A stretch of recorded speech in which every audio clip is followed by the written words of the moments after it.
John, we're setting levels on the phone lines right now, so you're probably going to have to talk a little bit louder. John Lennon on KQRS FM Minneapolis, talking to Alan Stone. I'm in New York and you're there. Hello, hello.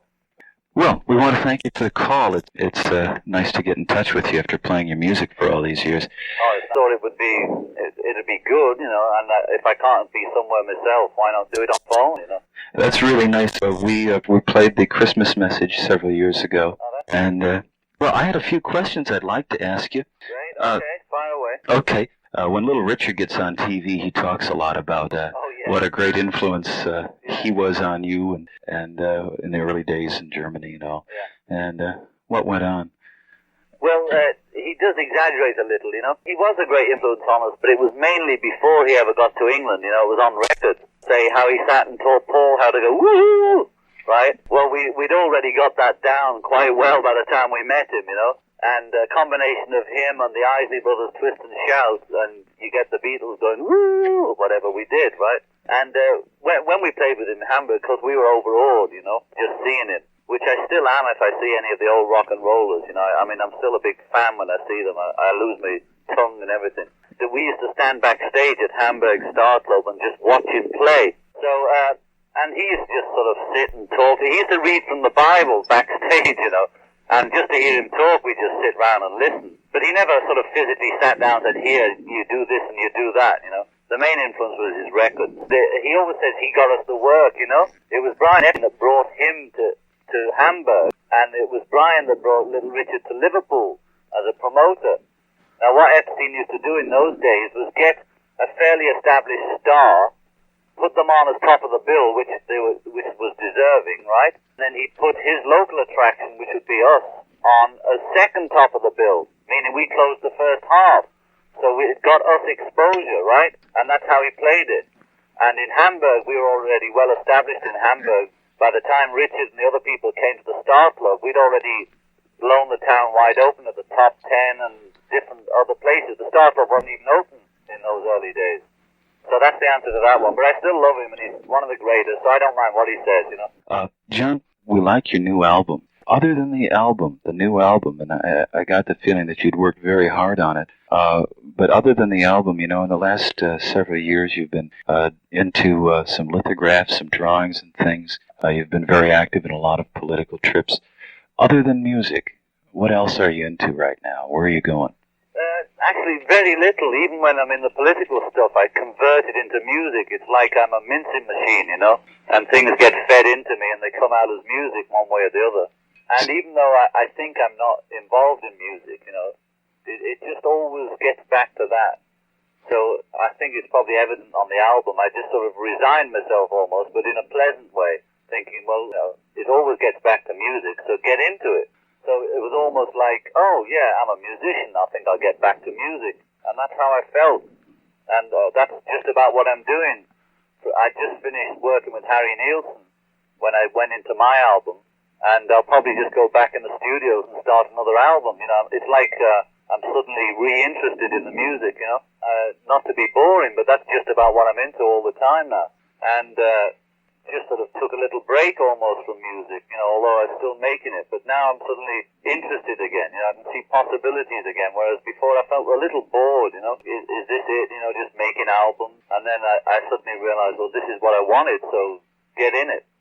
I think it's a healthy thing to take a break and then you can get back into things again. Yeah, I think it helps too. I think you have to get out of it to see what it is. I understand that the chances of your being deported have diminished and that it looks as though you're going to be allowed to stay in the country. Well, actually the position is just the same as it's been for 3 years, meaning every now and then somebody says, you've got 30 days to leave, you know, and that goes in the newspapers and people are surprised that I'm still here. And then my lawyers sort of appeal that, and it goes on for another 6 months, and then they say you've got 30 days to leave again. And it's costing the American taxpayer and me a fortune just messing around in court, you know. But if that's what's got to be, that's what's got to be. But I still believe it'll turn out all right in the end, although I don't know how it'll... I mean, they could drop the case tomorrow if they wanted to. It's sort of balmy, you know. Yeah. I'm stuck with it, and it seems to be part of my life, so I just take it with a pinch of salt. Well, I did go up the pole for a few months, but I decided it was boring being up a pole, so I came down and made records. Your new album has a lot of my old favorite musicians on it, a lot of sidemen and people. Oh, yeah. Do you have plans for a tour? I have no plans, no, but I plan to sweat it out watching George go on tour, you know. Yes. And it's quite a business when you don't have a band, you know. You have to form a band, rehearse them, and get, you know, it's really quite a job to go on the road, and I don't feel up to it at the moment. You know, that you have to go to the whole ball game, not only put the act together and the material, but get the band, you know, make sure that they're available for a long period of time, you know, because they're all session men. Or do what Paul did, which is find new people, but that's such a hassle. If you were interested in doing a tour, you'd be interested in putting together a whole new group of people rather than some of the old folks that were with you a year or two ago, like Elephant's Memory. Yeah, Elephants were a good live band, you know. They hadn't too much experience in the studio, so when I did use them, I augmented them. I was ready to go on the road at that period, but the immigration thing started, and I just had them on standby for months and months. And then that's why I decided to let them go, because, you know, we were just wasting each other's time by then.